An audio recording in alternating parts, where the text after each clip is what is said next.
1, 2, 3. It's game time. Hi. Welcome to another segment of Game Time Sports here at the Twisted Lime in beautiful Sandy Port, Nassau in the Bahamas. We promise an exciting show where we're going to put some emphasis this week, or this month I should say, on the Bahamas National High School Soccer Championships. Well, welcome, me, Earl Thompson, my good friend here, Mr. Darius Cash, and the beast himself, Troy Feast, here for Game Time Sports. But before we move, fellas, before we get on to anything else, Cash, where you get this Lakers shirt? I mean, I'm a Laker fan, but the Lakers are not in the playoffs. Have you no shame? Well, Shame? no, not really shame, but it's an interesting question. I have 2 points for the reason why I'm wearing this shirt. First of all, on the last show, we talked about Kobe retiring, Yes, we did. but now he's officially retired. So I'm paying homage. Paying The homage great one, to Black Mom. 8 and 24. All right. All right. Which number are they going to retire? Well, hopefully, the type of game he had, probably 2 numbers. Well, they've been talking about that. Maybe number 8 or number 24. Probably all 2 numbers. I think they should number 24. Yes. And the second point, anytime you have the NBA playoffs going on, somehow you have to put the Lakers in there because we're one of the best franchise when it comes to playoffs and championships. Even though Boston might be up on us with 1 championship, but we're still the best. Well, I mean, we're talking playoffs, and the Lakers did find a way to make the news, hiring a new head coach, Yes, Luke Walton. yes. What do you think about that? We're not going to ask you, Feast, because we know you don't like my Lakers, and you don't like Luke Walton. Mate, Am I I'm a wrong? Laker. You're a Laker. So we have 3 Okay. Lakers on I'm a the Laker. panel. You have Yeah, 3 I Lakers. know. I just Yeah. had to get his key. What do you guys think about the Luke Walton signing? Is that good for the Lakers? Well, I think it's good because Walton, he knows the system, and then he came up under Phil Jackson, Kobe, and all that. And then I heard some talk in the media that when he was on the team, sometimes Phil used to have him come into coaches meeting, so they were grooming him for this position. I think they were. I think if you look at him, when he played a lot, he was almost like a coach on the court. Yes. And he has good lineage in terms of his dad being one of the greatest to play the game, Mhm. and he wasn't all that bad. So I think this may be some good stuff for the Lakers. What do you think, Feast? I feel the drought. I feel the drought in the NBA. I understand how they feel. I understand that they do not like how the Los Angeles Lakers have not made the playoffs in the last couple of years. It's hurting the NBA. It's hurting them. So next year, the Lakers will be back. That's my bold prediction. And I'm happy with the hire of the great Luke Walton. I anticipate that in a couple of years, we'll be calling Luke Walton great. Coach of the year. Coach of the year. What do you think, Demarius? Here Yeah. is? Bold Yeah. prediction. Because basically, Luke Walton, he was primed for this position. Heard in the news that during his tenure on the Lakers, the 9 years he spent there. the 9 years he spent there, he basically during coaches meeting, Phil Jackson, the Zen, used to call him in, get his input, and he was the only player that he really had him inside the integral part of the coaching staff. So he got to see all elements of Phil Jackson and all those great minds, the triangle. But he says he's not running the triangle. I was going to say that. Yeah. That's one of the he says he doesn't think that this team is a triangle fit team. No. He likes the young guy and the Russell, D'Angelo Russell. He says he thinks he has a great 3-point shot. So that's going to be something nice. That's going to be fantastic to see. I'm excited about the future of the Lakers. I'm excited about what I'm going to see with Luke Walton and the Lakers, and I think we're going to see some great things happening. But Sounds good. But I have something interesting I want to throw out there. If you think about it, Luke Walton was on a team at Golden State where they had a bunch of shooters. So it looks like that bodes well for Buddy Hield entering the draft. Oh, here we go again. And then, Behemoths would love to see. I agree. Yeah. Conspiracy theory. Yes, exactly. It's a realistic conspiracy theory, though. Because I you think need a only if shooter. the Lakers pick third.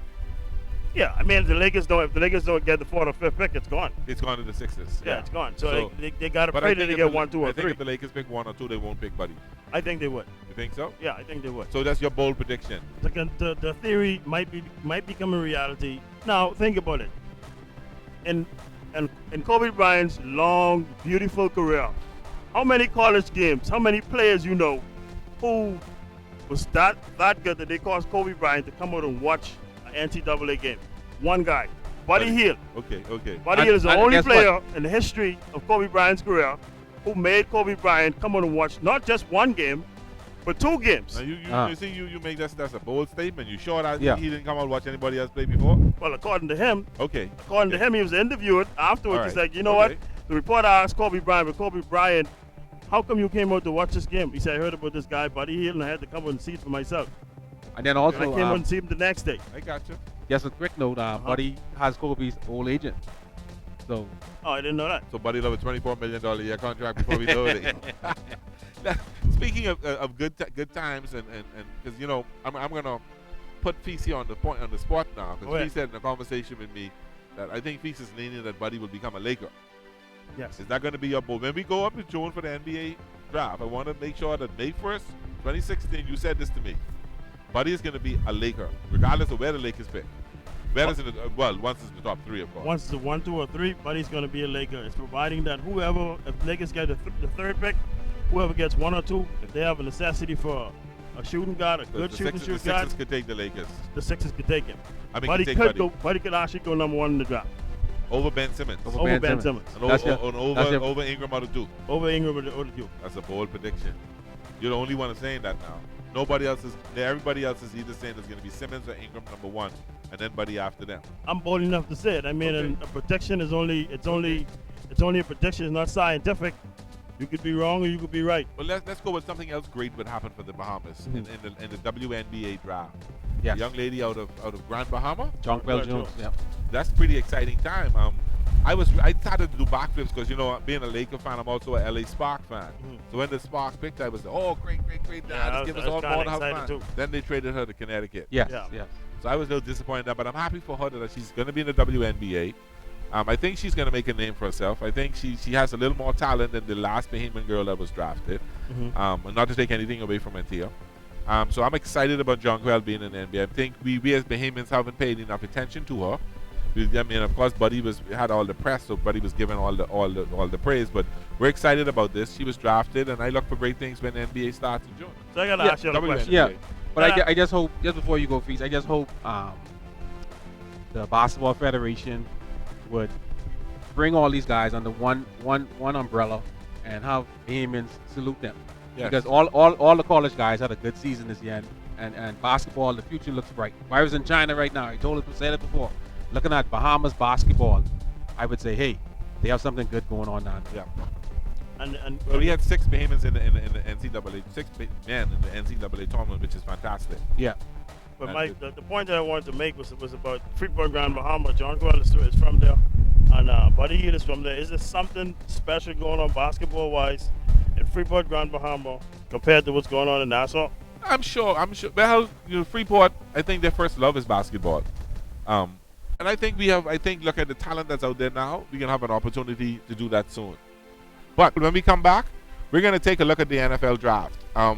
We're going to see what my Miami Dolphins did, and we're going to see what you guys 49ers did, and we'll talk a little bit about the draft. We'll be right back from the Twisted Line. This is Game Time Sports.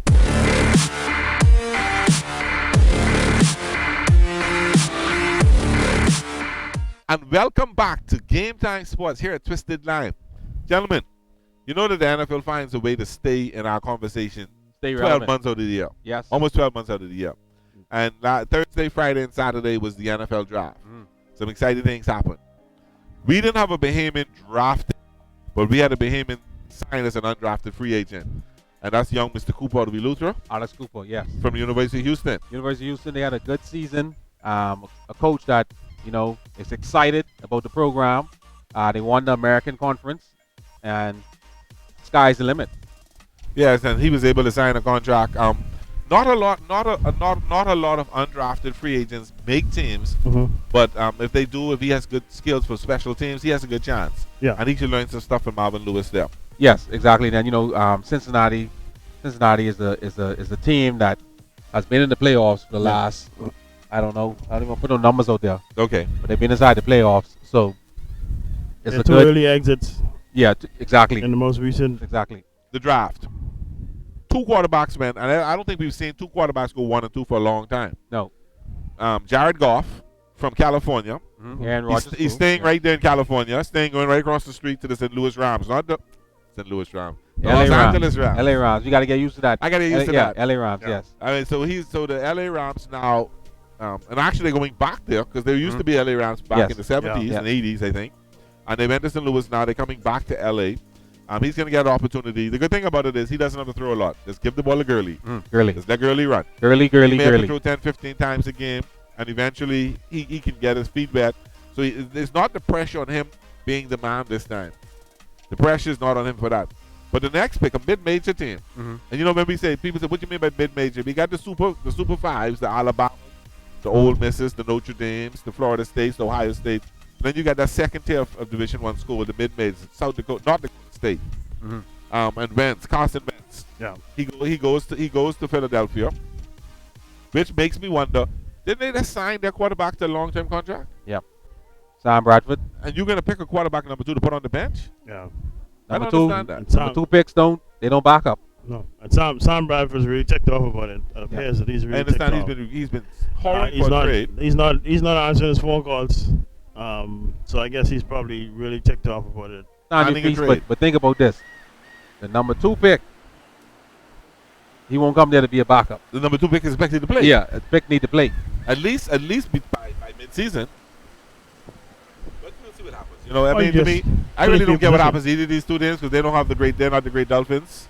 You know, Yeah, and so it that's doesn't bother me. I'm glad you brought that point up because you know the Dolphins is like a Bohemian team, and who did they pick up in the first round? But you Speed. know, it was kind of funny because Obi Pill and I are good Dolphin fans, so we talk football almost on a daily basis. So we were back and forth with each other. Whether they'll take a running back first, whether they'll take a cornerback first, a linebacker first. He's been pushing for cornerback knowing that we lost Brent Grimes. Mhm. And I was looking for a running back knowing that we lost Lamar Miller. I thought Ezekiel Elliott would have fallen that far, or the Dolphins would have made a move to get Elliott. But I got the Dallas Cowboys took him. But something happened with the guy who was considered to be the favorite for the number 1 pick before Yeah. these trades happened, Mhm. who was considered the best athlete in the draft. But some people say Ezekiel Elliott, but some say Laramie Tunsil Yeah, from Ole Miss. Ole Miss. All right. He was expected to go very high in the draft. Come number 13, the Dolphins are looking at the board and said, he's there, grab him, he's there, grab Got him. to. And I mean, that was a great pick for the Dolphins You have because to. it helps them solidify the offensive line. Because, you know, Tannehill, every time he look up, somebody was on He's his on face the ground. sacking him. And he's 45 times last year. I think Tannehill 50 had the year more before. grass stains this year. Yeah. Your 49ers. Chip Kelly is doing the same Chip Kelly stuff, bringing Oregon players. Yeah, bringing Oregon players, and he's under fire with this because they said the first draft pick with the 49ers got it was number 7. Uh-huh. DeForest Buckner. Even though I know people believe he's the second best player in the draft, Some say the best. Yeah. Some say the best defense edge rusher, I should say. but the one key thing here, only one word here, he's from Oregon. So, you know, you're bringing in players that you recruited, so let's see if they can perform on the next level. Well, Chip knows his strengths and his weaknesses. Yeah. Chip knows how to exploit his strengths. So that could be a good thing for the 49ers. And then also, if you look at the 28 pick they had in round 1, Joshua Garnett, he's from Stanford, but then they said he lost them during a recruitment trip. He came to Oregon, probably didn't like the system, but then he still recruited him, and he went to Stanford, and then now he picks him up in the NFL draft. He really ended up in Stanford. That's a pretty good school. He's Yeah. get some smarts there. Yeah, exactly. So And then you know, we can't go without talking about them Dallas Cowboys who could be considered the best player in the draft in Ezekiel Elliott, the running back out Yeah. of Alabama. Mhm. I think that was a good So I pickup guess for him. they saying they making up for. I think actually out of Ohio State. Sorry, I think it's a good pick. He's probably the best running back coming. He is the best running back coming out of college. He can catch the ball out of the backfield. He can run. He has speed. He has excellent blocking ability. Mhm. So when you sign him, you're signing almost the next Emmitt Smith. Yeah, and then they were struggling in that area after they lost. They thought they could have gambled and lose their running back 2 years ago who went to the Eagles, but Yeah. you know it didn't work out. They had about 3 different guys carrying the ball, no primary back, And none paid off. no, none paid off. Why is it the ratio? I think is what 50% of these guys who are drafted don't be successful in the NFL. The NFL is not an easy place to play. The pressure of playing is tremendous. And you got to look at now, when you're in college, you're playing great athletes, not so great athletes. So you have, in the NFL, is all great athletes. Yeah, They're the creme de la creme. They're the best that coming out of college. So the game speeds up almost double the speed. Mhm. You have to think a lot quicker. You have to be a lot smarter. You just can't be a dumb jock anymore and make it in the NFL. You have to have some kind of smarts. Yeah. But we think the NFL is going to be great. We're 4 months away from the start of the NFL. I'm excited to see what my Dolphins do. I guess you guys will be really excited Yes. to see what your 49ers do. November 27th. That's when the 49ers The come 49ers in to Miami play. Yes. And Game Time Sports will be there In Miami. in Miami. I hope you don't be upset. We'll be right back. When we get back, Giandra's going to give us some sports updates. You're watching Game Time Sports here at the Twisted Line. Be right back.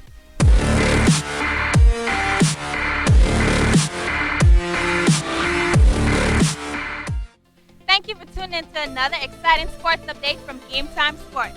I'm your host, Jayandra Johnson. A big shout out goes to the Ministry of Youth, Sports and Culture, Ministry of Education, and the Bahamas Football Association for putting on the first National High School Soccer Championship. The championships were officially named after one of the Bahamas' greatest soccer players, former NPFA and BFA's president, the late Sam Haven. The following schools participated in the Sam Haven National High School Soccer Championship. On the boys' side, St. Andrews Hurricanes, C.R. Walker Knights, Sir Jack Hayward Wildcats, C.V. Bethel Stingrays, and Queen's College Comets. On the girls' side, Queen's College Comets, C.R. Walker Knights, Lucine International School, St. Augustine's College Big Red Machines, and C.C. Sweden Cobras. From the sloop sailing scene, the 63rd National Family Island Regatta was recently held in the beautiful Elizabeth Harbor, Georgetown, Exuma. Each year, the committee honors persons who have contributed to the sport. This year, they honored the following persons. Sheldon Gibson from Long Island Effort Camp. He hails from Black Point, Exuma. And Steve Smith, a native from Staniel Key, Exuma. Over results for the Class C are as follows. First, Whitty K. Second, Lady Diane. And third, It Ain't Right. Over results for Class B are as follows. First, New Susan Chase. Second, Lady Sonia. And third, Lonesome Dove. Overall results for Class A are as follows. First, Lady Mural. Second, Running Tide. And third, Original Courageous. Special congrats goes out to Stephen Knowles for almost getting a trifecta by winning Class C and B and coming second in A. Coming up this month, the Bahamas Basketball Federation annual Bunny Labarty National Basketball Tournament will be held in the D.W. Davis Gym, showcasing talent from all over the Bahamas. Each island local league winner will be represented. Congratulations to Bahamian Luke Malis, who set 3 national records in freediving at the 9th annual Vertical Blue Freediving Competition, held at Dean's Blue Hole in Long Island. Malis dove to a depth of 37 meters or 121 feet in 1 minute 45 seconds in the constant no fins category and 46 meters or 150 feet in the constant weight dive with a time of 1 minute 30 seconds on the first day of the competition on April 22nd. On day 3, Malis dove to 46 meters again in the free immersion dive with a time of 1 minute 35 seconds. If you have a sports event and want us to cover it, you can email us at gametimesports@gmail.com. Thanks for tuning in to another sports update.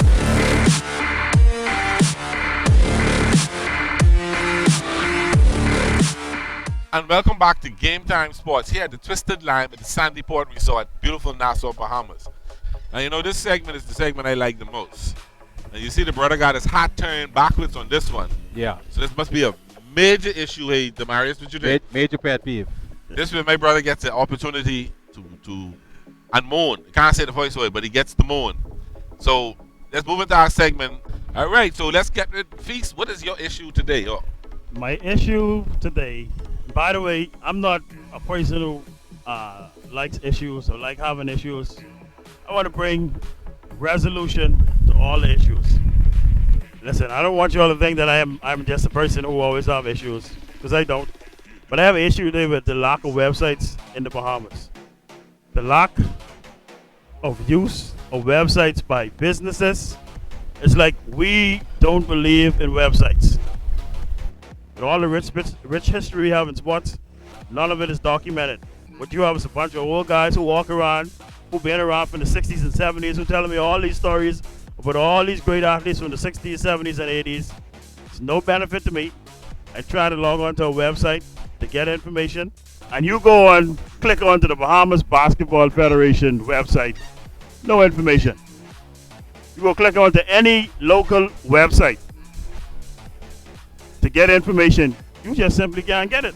I would love to go to a website and pick up some information regarding Sharon the General Store, who's regarded as probably one of the best point guards to ever come out of the Bahamas.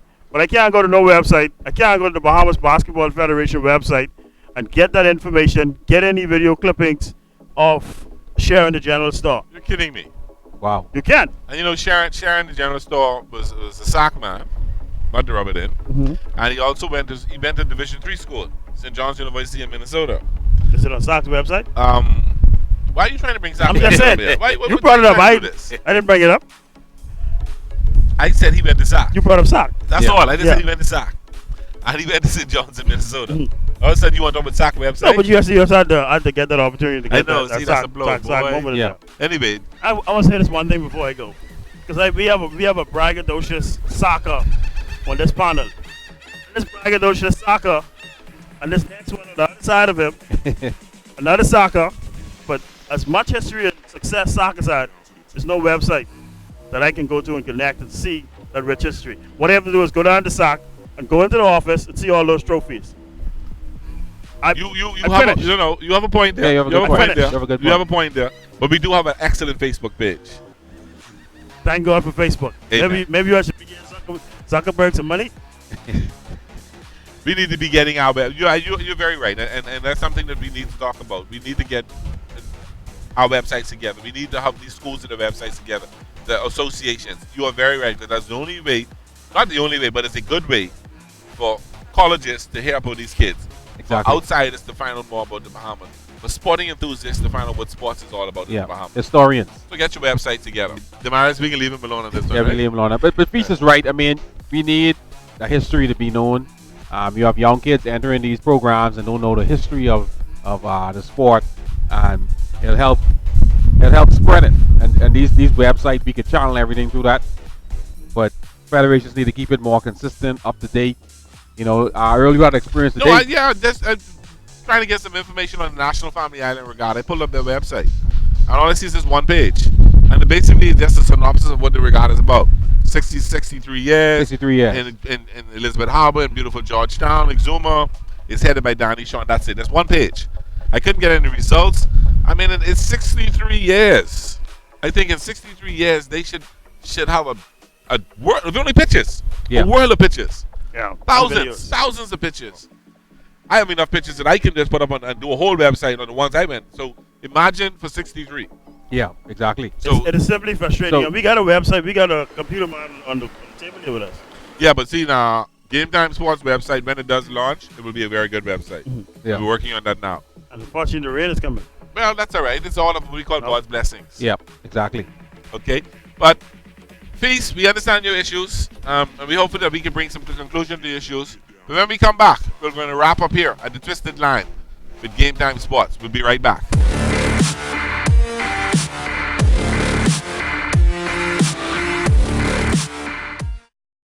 So, ladies and gentlemen, look forward to more Game Time Sports. We look forward to having you here with us. We thank you for joining us, and we ask you to join us soon. This is Demarius. This is Troy the Beast Feast. I'm Earl Thompson. Have a great day.